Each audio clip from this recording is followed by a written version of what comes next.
سلام بچه‌ها، من آشلی هستم. به کانال خودتون، کانال قند زندگی با آشلی خوش اومدید.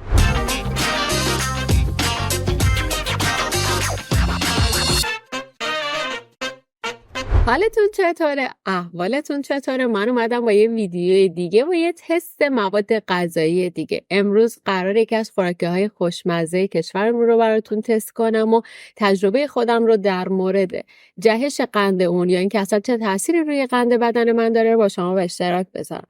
دیزاین امروز میز من کار دخترم. امروز خونه بوده، رفته از توی حیاط برای من گل آورده و میز رو برای من دیزاین کردم. امیدوارم لذت برده باشین. نظرتون رو حتما برام بنویسید. خب من اینجا هستم با کیک تاینی. بهش کیک پذیرایی هم میگن، کیک های روغنی تاینی که معمولا از کره مارگارین برای تولید اونها استفاده میشه. بسیار لذیذن، طعم خوبی دارن، حجم و بافت بسیار خوبی دارن. به عنوان یک وعده غذایی به تنهایی میشه از اونها استفاده کرد چون کالری بالایی دارن و سرشار از آن چیزی که شما نیاز دارین برای اینکه انرژی کافی به بدنتون وارد بشه. بریم بررسی کنیم ببینیم این تاینی دوقلو در واقع چه ارزش غذایی داره، اصلا چی توش استفاده شده و به چه صورته. با هم همراه باشین و ببینیم به چه صورته. خب کیک وانیلی کاکائویی با مغزی کرم کاکائو با طعم فندق. تمام اون چیزایی که من دوست دارم از کاکائو و فندق داخلش هست و یکی از اون در واقع کیکایی که من توی ایران که بودم خیلی دوست داشتم.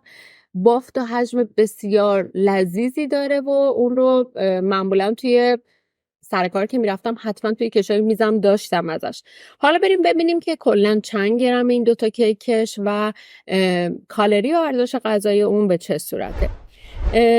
که این کیک روغنی در واقع توی هر 60 گرم از این ماده غذایی 270 کیلو کالری انرژی داره.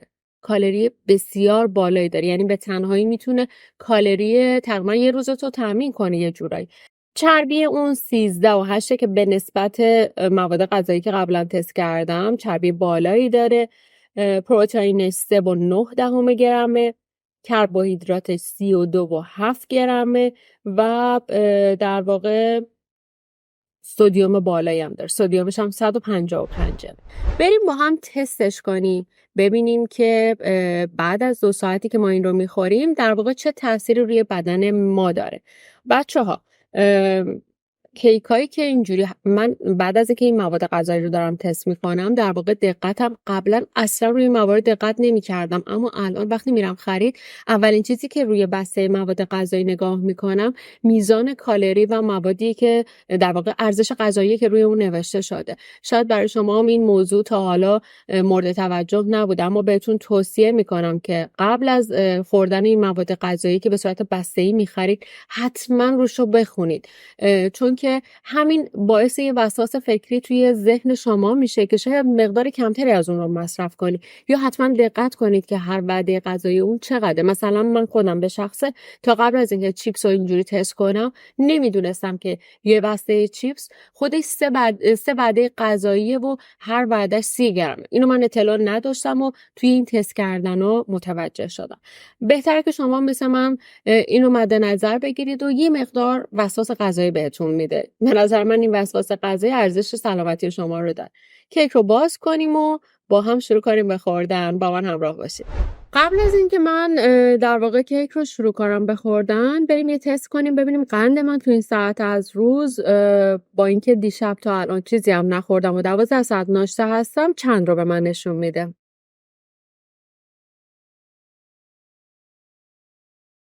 قند من الان 83 هستش. نمودار قند من رو هم میتونید ببینید و بریم با هم شروع کنیم به خوردن تاینی.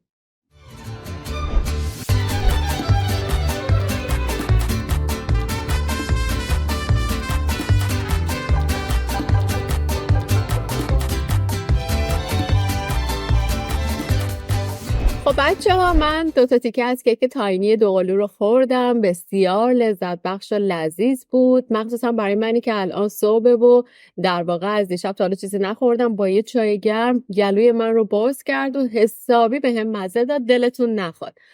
بریم ببینیم قندش بعد از 2 ساعت با من چیکار میکنه. حتما ویدیوی من رو اگر تا اینجا دیدین لایک کنید، کامنت هم برام بذارید و بریم بعد 2 ساعت با هم برگردیم.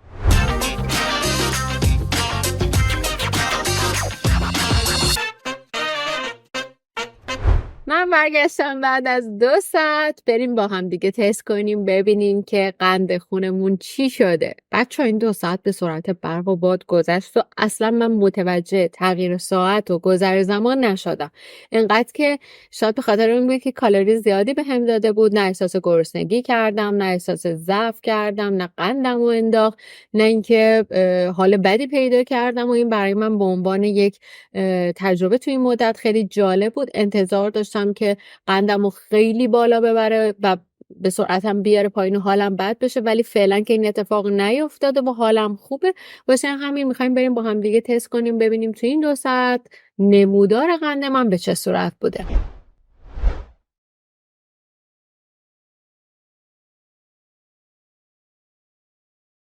بچه این نمودار قند منه توی 2 ساعت گذشته. همونجور که خودتون میبینید نمودار قند نشون میده که تا نزدیک 150 بالا رفته و به مرحله 130 رسیده و بعد از اونم روند کاهشی خودش رو شروع کرده. اما کاهشی بودن اون به صورتش سریع نبوده، واسه اینکه من چیزای دیگر رو تست کردم و دیدم که خیلی سریع پایین اومده و حال من رو بد کرد. اما الان که 2 ساعت گذشته من شرایط خوبی رو دارم. شاید به خاطر این بود که با اینکه من 100 گرم هم نخوردم، 60 گرم از اون رو خوردم. شاید به خاطر انرژی زیادی بود که به بدنم وارد کرده، نمیدونم. ولی هر چی که هست قند منو الان به صورت خیلی شدید پایین نیورده. البته که داره پایین میاد، از اون حد اولیه که شروع کردم هم پایین‌تره و الان باید چیزی استفاده کنم. اگر می‌بینید لباسم تغییر کرده به خاطر اینه که مشغول کارهای روزانه شدم و آشپزی کردم، لباسم رو مجبور شدم عوض کنم و با این لباس در خدمت شما باشم. بازم مثل همیشه بهتون تاکید میکنم که این در واقع مراحل تست و این شرایط برای بدن من و با توجه به سبک زندگی من هستش و ما فقط صرفا میخوایم تست کنیم ببینیم که این ماده غذایی بعد از خوردن روی قند ما چه تأثیری میذاره.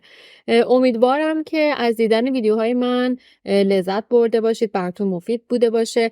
اگر که مثل همیشه کسی رو توی دوستان و آشنایان خودتون دارین که سابقه دیابت داره، توی مرحله پیش دیابت هستش و یا الان با این نوع بیماری دست و پنجه نرم میکنه، ویدیوهای من رو براش ارسال کنه. امیدوارم که به درد افراد بخوره و توی سبک زندگیشون و خورد و خوراکشون تغییر ایجاد کنه و دقت بیشتری توی خورد و خوراک خودشون داشته باشن. مثل خود من که الان دارم تمام سعی خودم رو میکنم که هم وزنم رو پایین بیارم و هم بتونم قندم رو کنترل کنم. مرسی که نظرات خودتون رو مثل همیشه با من به اشتراک میذارید. حتما برام توی کامنت ها بنویسید که چه چیزی رو براتون تست کنم. یه قلب خوشگلم برام توی کامنت ها بذارید اگه از این ویدیو خوشتون اومده. یادتون نره ویدیوهای منو لایک کنید تا بهم قوت قلب بدید. مرسی که تا انتهای ویدیو همراه من بودید. مراقب سلامتی خودتون باشید. خیلی دوستتون دارم. تا برنامه بعدی، خداحافظ.